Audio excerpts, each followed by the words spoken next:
Hey, what's going on, everybody? This is John J Gaming on the mic here, coming at you with a brand new episode of the Memphis Dynasty here on NCAA 12. In my opinion, one of the underrated NCAA games in the Xbox 360 generation. However, what's not underrated is our football team. However, as after a good 3-1 start, we have dropped 3 straight games in a row. We're now 3-4, and this is a very pivotal game against the Tulane Green Wave, who happen to also not win a single conference game yet this season. So Kurt Hershrick's going to be rocking with us. We still are a C overall squad, C+, C-, but Tulane is slightly better on paper. They do have a C+ overall team with a C+ offense and a C defense as well. So we need to really come out here. We got to get this win. You know, Tulane, they are not doing good right now. They're also on a little bit of a funk right now. They've lost 4 of their last 5 games after starting 2-0. So this will be a really good game to get back on track on. And I'm hoping that we can come out here and do exactly that. Get our first win in who knows how long. It's been at least a few episodes. We got to go ahead and change that either way. So hopefully we can make that happen in this episode. But in the meantime, hope you guys are excited for this particular episode of the Memphis Dynasty. And if you are, make sure you go ahead, smack that like button, hit that subscribe button as well if you do happen to be brand new to the channel. I'll catch you guys on the field for the start of this game.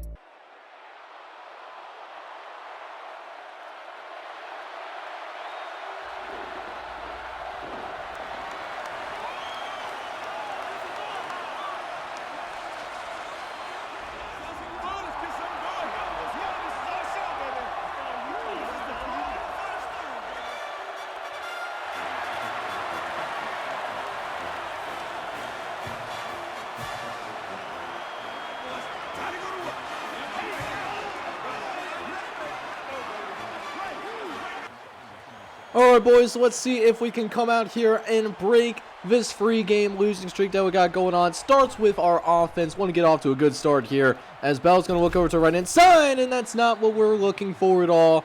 Incompletion there, and now we'll get on to 3rd and 7. This is not what we've been very good at doing ever since we started conference play. We'll see if Tutuva can make something happen. I like the blockers on the outside, and sure enough, Tutuva can make something shake and picks up that first down for us, baby. Let's go, man. That's what I'm talking about. So now, 2nd and 6 coming up as we'll hand it off to Chase Mitchell. He'll check into the game, and he gets a big-time run down the field. One of our guys did end up getting a little bit stuck, but hey, still managed to turn that into a big game, though. As Bell's going to look down the middle of the... No, actually going to throw to the right-hand side. Probably should have still been completed anyways. I'm actually surprised that he wasn't looking towards the middle of the field there because he had somebody wide butt naked open. Instead, it is going to be a 3rd and 11, though, as Bell is going to drop back the pass. Going to look over the middle of the field. Has the Angel Bryant, who cannot bring it in for us whatsoever. So that means that we do have to come out here, and that's going to be an incompletion for us. So we have to put the football away, and because we have to throw the football away, we now have our defense out onto the field. And defense first play did really good, kept them into the backfield, but they will pick up a decent amount of yards to make this a reasonable 3rd down coming up. As now we're looking at a 3rd and 5. We'll see if we can get some things shaken and the shotgun formation. Trying to force that free and out, but we can't make it happen. Both of you guys there to make a play, but none of them could make it happen soon enough. So Tulane is going to be able to extend the drive. And now looking at a 2nd and 10. As they'll look over to the left-hand side. It's going to be dropping back. And how is that not intercepted, bro? Like, that is crazy. Defensive backs have hands of butter, I swear, but gonna be 3rd and 10 nonetheless as we try to get him off the field. Couldn't make it happen on the last 3rd down, but this time around they're gonna try to go deep downfield one-on-one, but it will be deflected away by the elder statement of the defensive backfield, Willie Mason. So we will force them off the field as our offense comes back out once again. 1st and 10 coming up. We'll get over to the right-hand side, trying to target D'Angelo Bryden. Thought we'd have an advantage with the size. considering he was going up against one of the corners. That was not the case, so it ends up being an incompletion anyways. So now, 2nd and 10 coming up as Bell looks over to the left-hand side, looks for Jody Gentry, and they'll give us the first down, which I'm actually really surprised about because I didn't think that we picked up the 6, but hey, the game disagreed. Maybe the NCAA gods, they're trying to smile upon us as we'll pick up yet another first down with Jody Gentry, who does get his 2nd reception of the drive. As Bell looks to drop back the pass, looks over to the left-hand side. That also ends up being incomplete. Actually, it's a very dangerous throw there. But we'll go with a play action on the very next play as we send Goodwin in the motion to Tufington. Got some time to work with. Tries to throw in the middle, and IT Thomas comes down with the catch, baby. Let's go, man. As we go ahead and make some more adjustments at the line. Riley Bell really putting on a clinic on this particular drive. Doing a great job of just masterfully leading this offense down the field. As on this 1st and goal, he'll find himself some Davenport. And Davenport makes some guys miss in order to find his way into the end zone. Touchdown, Tigers. And the Memphis Tigers will strike first here in the Bayou, taking that 7-0 lead. So now our offense comes back out onto the field after we forced a free and out against the Tulane Green Wave. Starting this drive from midfield as well, so pretty good spot for us. As we'll find IT Thomas down the field once again, already across the 35-yard line as well. But we face yet another 3rd and long, looking for that big play downfield. We got trips to the right. Bell drops back, throws to Luke McConnell, who can't hang on. The idea was there, and it was a good idea, just not the execution of it, though. So we will bring Tommy Wyatt out for this field goal, and the field goal's no good. He pushes it to the right, so we cannot extend the lead. So instead of it being a 2-score advantage, we're still only up 7-0. So now we come out with our defense following the missed field goal attempt as we settle in on this 1st and 10. Dropping back to pass, though. He'll drop it short. Tight end's going to not be able... No, a second guy can't bring him down either. And the Green Wave do find themselves at about midfield already. A difficult time for our defense tackling the last few weeks, but that does take us to the end of the 1st quarter of action as the Memphis Tigers, they will go ahead and make this a 7-0 lead after 1 quarter of college football action. But now we go ahead and jump into that 2nd quarter of action now as we go ahead and get things going on 2nd and 11. And Leonidas Mitchell, he was ready to tee him up and light him up like a Christmas tree, except he missed. He completely missed the tackle, and that leads to a Tulane 1st down. Let's see if he can make up for that later on in this drive. As 2nd and 12, we'll see if his quarterback goes to the left-hand side. Going to be an incompletion, though, as Jacob Coolbeans is going to be the one responsible for breaking that particular pass up. And now, looking at a 3rd and 12, dropping back to pass. Looking around, trying to make something shake. He's got all day to throw the ball, and it's going to be completed. You got to be kidding me. 3rd and 12. Defensive backfield actually did good for a while, but got to get some pressure on the quarterback there. And now, Tulane, they got a chance to tie this game. They go to their tailback, who's able to get past some defenders and finds his way into the end zone. So the miscues lead to a touchdown the other end.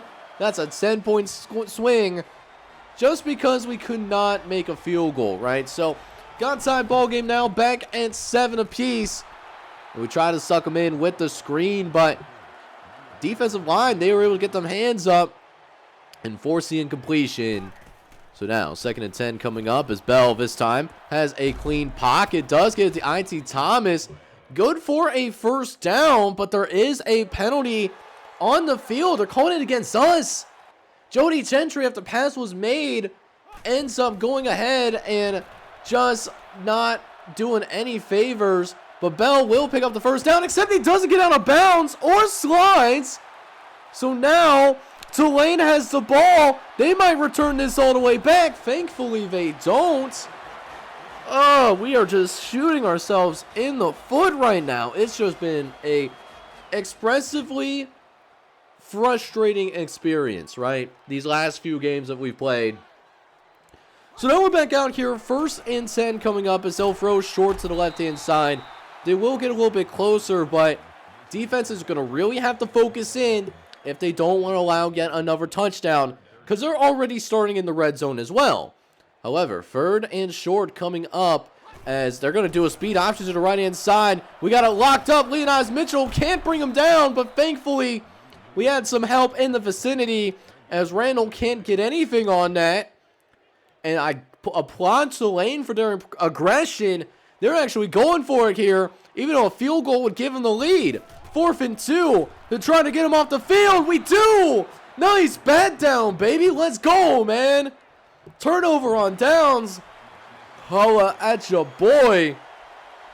So now we take back over following the turnover on downs as we go to work. 1st and 10. Luke McConnell's going to make the initial catch out of the slant pattern. Gives our offense that breathing room that they desperately needed.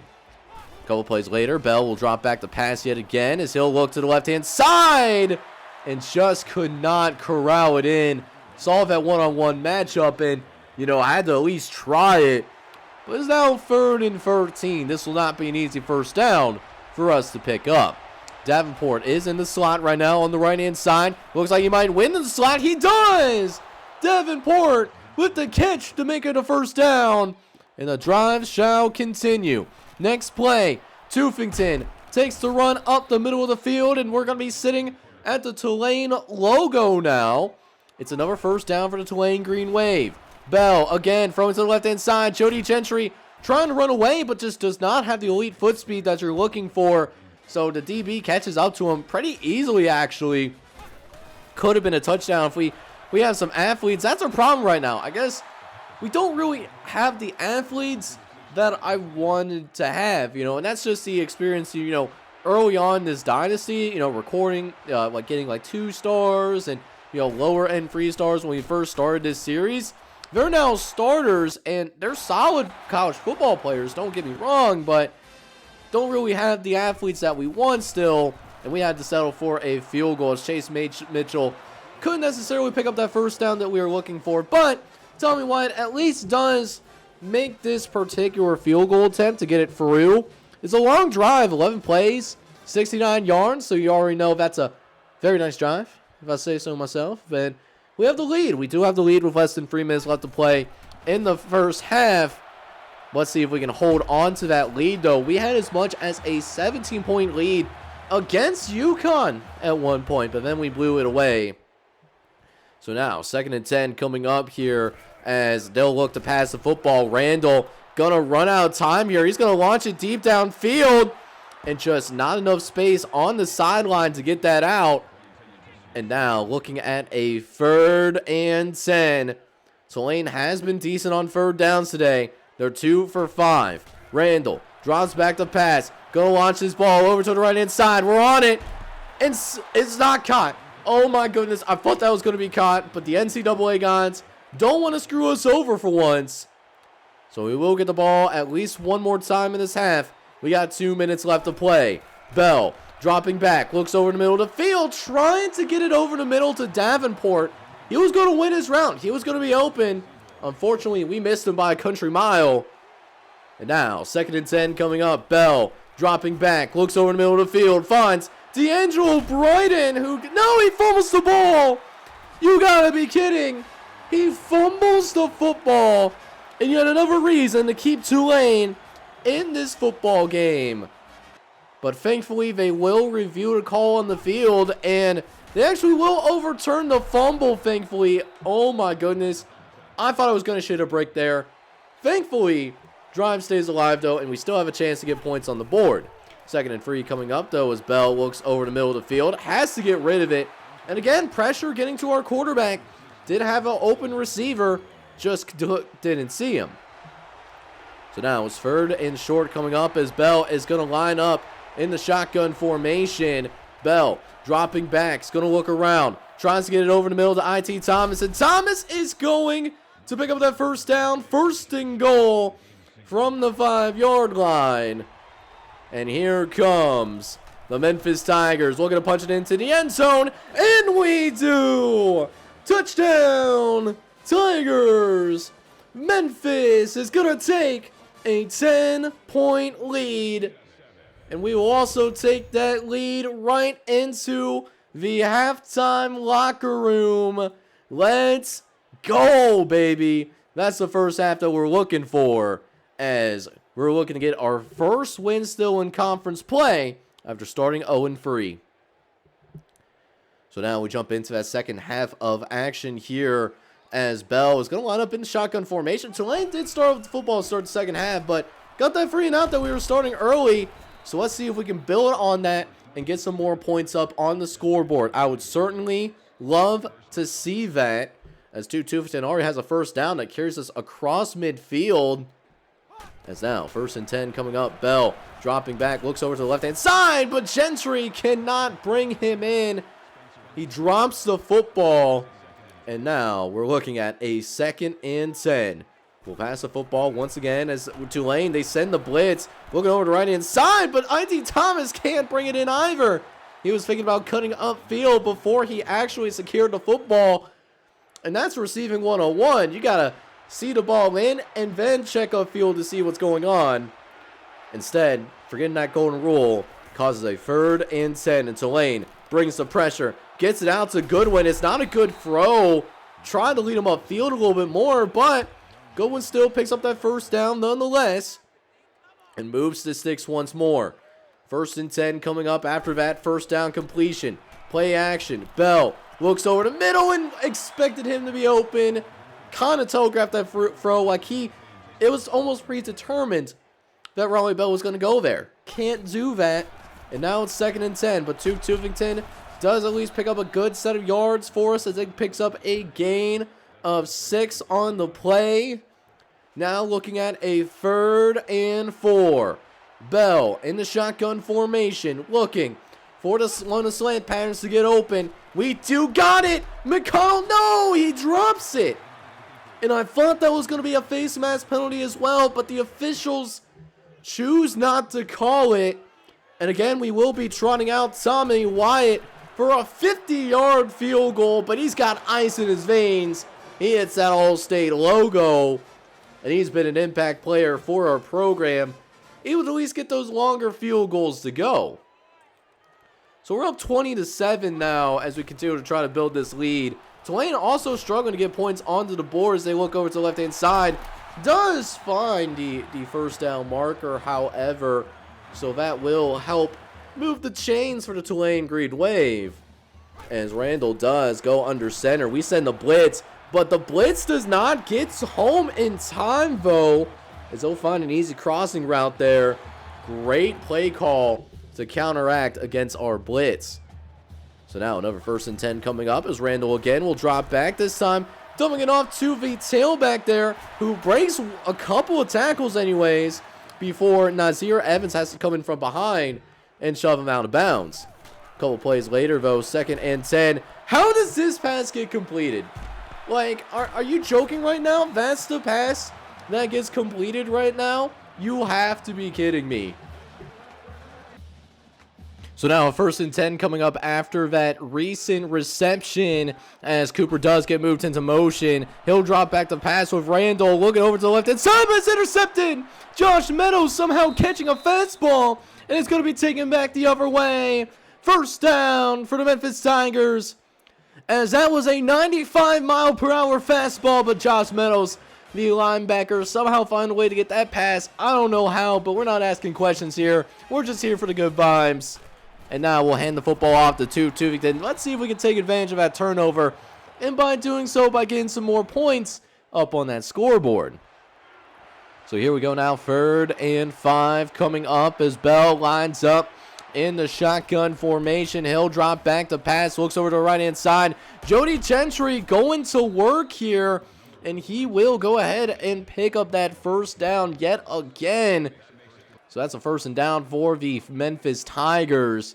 As Bell is going to go ahead. He's going to line up on the right-hand side. Finds D'Angelo Bryant. He's got a couple of blockers downfield.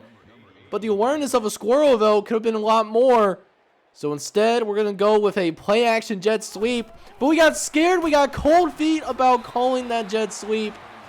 And it cost us dearly. Probably should have just held on to that ball instead. It's going to be 3rd and 14 instead. Not an easy one to pick up. Bell looking around. He's actually going to try to run for the first down. Hang on now. He's got some space. And he will be short of first down marker. But that does at least get us into field goal range a little bit more, as this will be a successful field goal attempt. Yet another 50-yarder. Able to slice that one through as well. We'll see if it gives us a replay. Okay, so that was a 53-yard field goal attempt that we're able to slice through, and you love to see it. So now we take back over after Tulane goes 3 and out on our next possession, so we can really run away with this game if we execute properly on offense. And this is one way to do so. Luke McConnell getting open there on the slant pattern, as Bell is trying to get back at least to 50% on the completion percentage. It's been a little bit of a harder time trying to pass the ball. Drops have not helped either. But can you imagine if we had a efficient passing game? Like, it would have been over by now. We would have been going into the locker room, maybe make this a doubleheader, that kind of stuff. But we will complete this slant pattern as well to Trayvon Randolph, as Tulane has really struggled with those slants. One of the last plays of the 3rd quarter, though, trying to dump it back off to Trayvon Randolph, who will proceed to drop the football. They were coming in hot and fast, like a little Caesar's pizza. And that is going to end the 3rd quarter. We're pulling away a little bit. We got a 23-7 lead going into that final quarter of action. Let's see if we can get this win in. So here we are in the start of the 4th quarter, up 23-7. I'm trying to go for a big play right away. 3rd and 7, we're going to try to hit him with a play action, as Bell will drop back the pass. Looking over the middle of the field, just ran out of time. Could have put a little bit more touch on that football, so it's going to be 4th down. And again, we will be trotting out our field goal unit here, as Tommy Wyatt will try to sink this field goal attempt through. Long field goal, but managed to sink it through anyways. Because I checked that x-ray, he certainly got that dog in him, that's for sure. So that will give us a 26-7 lead here in the 4th quarter of action. So let's see what this Tulane offense can do here, as they're down by 19 points in the 4th quarter, as they'll drop back the pass with their QB looking over the middle of the field. But it's going to be incomplete, though. Randall can not make the receiver catch the ball there. So now it's 3rd and long coming up, as Randall lines up in shotgun formation, dropping back, looks to the right-hand side, and it's going to be dropped into the bucket. Oh my goodness. And yet, here they are with yet another 3rd and long. Randall in the shotgun again. This time they're trying to screen, but this time we were ready for it. Nowhere for this guy to go. Let's go, baby. And it looks like that is one of our corners that got in there, blew that play up. And now we can really put this game on ice right now. 7:14 left to play in the 4th quarter of action. And Goodwin, we're going to try to go to work as Bell drops back the pass, looks over the middle of the field, and another inaccurate football that we threw there once again. So now 2nd and 10 coming up here yet again, as Bell drops back the pass, looks over the middle of the field. This time he does find Luke McConnell, and Luke McConnell is able to get to roughly about midfield, so you like to see that. So now 2nd and 8 coming up here, though, as Bell again looking around, trying to go over to the middle of the field, trying to get those big plays, but the explosive plays haven't 100% been there today. It hasn't been perfect, but they have been doing enough to have this late lead. We'll go ahead and settle with a halfback screen on 3rd and 8. See if Tufington can pick it up through the air. We do complete the pass. Can we get this block? We got the block that we're looking for. Make a man miss and gets chomped down eventually at about the 20-yard line. Now staring down a red zone opportunity. Bell is going to drop back the pass. Meanwhile, looks over the middle of the field. Looks for Trayvon Randolph. Trayvon Randolph cannot bring it in.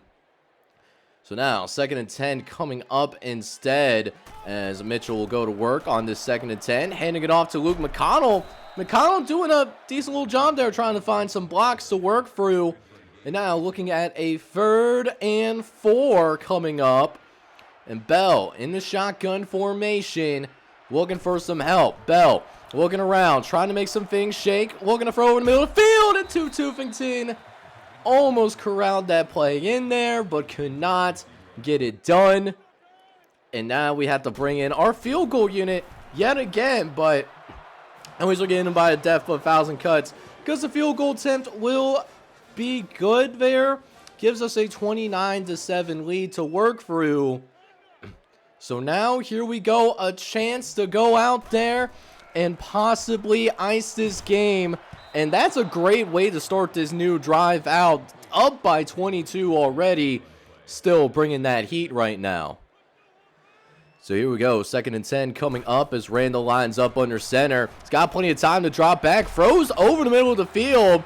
Runs into a couple of our linebackers, but neither of them have the ability to knock that pass away in time. So Tulane is given the first down there as Mitchell will drop back to pass, looking over to the right-hand side, and that will be a first down for the Tulane Green Wave. That will move the sticks there yet again. And now another 1st and 10 coming up. Randall dropping back, but this time facing serious pressure. Actually doing a pretty solid job escaping the heat. But we made them really feel that one. And now it's a 2nd and long coming up as Randall lines up under center. Drops back again. All the time in the world. Dumps it out to the tailback. Eddie Davis does a good job of tracking him down. But the tailback will still find a way to pick up that first down, as it looks like they will be going right into their no-huddle offense. And of course, I'm not surprised by this at all, given that they are in a situation down by 3 scores, less than 5 minutes to go. But another great throw to the left-hand side with the receiver also getting about out of bounds too. So that'll help take some time off the clock as well. As for that next play, they're going to go with a jet sweep to the right, which we read the whole way, but look at how it happens here. We get a face mask. There's going to be a face mask. Not even necessary. It hurts the receiver, but the face mask is going to get them half the distance to the goal, and it's just not necessary. It is really just not necessary at all. But let's see if our defense can stand up. 3rd and 13. We're going to make sure that we hold them out of the end zone yet again. Randall drops back, gets hit as he tries to get rid of the ball, but no quarter here. And now 4th and 19. A chance to end this game once and for all. Randall drops back, fires! And he finds his way into the end zone. Touchdown, Tulane Green Wave. And I'm sure that they're also going to go for that 2-point conversion as well. I'm not shocked by this at all. So now they're actually going to try a little toss play to the left-hand side, but we were all over it like macaroni on cheese. And the 2-point conversion is going to fail. And likewise, we'll be able to get the onside kick as well. Run out the rest of this clock. And for the first time this season, we are actually going to win a conference game. We will win our first conference game of the season, 29-13. It wasn't always pretty, but we found a way nonetheless to get it done. So guys, it certainly feels good to just have that win under our belt once again. And there's still things that we need to work on though. Riley Bell wasn't perfect in this game, had less than 50% completion percentage, but did throw for 283 yards and a touchdown. We also did a little bit better job establishing the running game, but we still do not have a 100-yard rusher in the last few weeks. Tufington was our closest with 20 carries, 80 yards, and a touchdown as well. Now, for the receivers, Jody Gentry was busy in this one, leading the team in both catches and yards in this one with 5 catches and 57 yards over the course of the game. However, our only touchdown grab came from Derek Davenport, the speedster from Georgia, who ends up with 2 catches and 27 yards. Now, defensively, we do play a lot better than what we have seen the past few weeks, and big reason for that is because our secondary stepped up. Eric Davis led the way today with 4 solo tackles. That's more than anybody else on the team. Leonidas Mitchell and Chris Gentry also stepped up with 3 solo tackles apiece. As for our ability to get to the quarterback, we actually did get 2 sacks in this one. Kevin Fuller had one of our sacks, and then another defensive back, Gabe Martin, he was able to get to the quarterback as well. Plus, we did force 1 turnover in this one, and that was the interception that we had with Josh Meadows, where Tulane was driving, but we stifled that momentum quickly. Also, we did manage to force a fumble, which Greg Copeland was the culprit of. However, we were not able to recover it. Just feels good at the end of the day, though, to get back into that winning column. But it is certainly a good thing that we managed to find our mojo, because next episode, we got a really tough game in conference play. We're taking on the SMU Mustangs in the next episode, a team that is somehow not ranked, as they are 8-1 on the season. This is going to challenge us in a big way, so hope you guys are ready for that. If you are, make sure you go ahead and smack that like button, and then also hit that subscribe button as well if you do happen to be brand new to the channel. This is John J. Gaming on the mic signing off. But hoping you guys are all out there having a good one. Take care, everybody.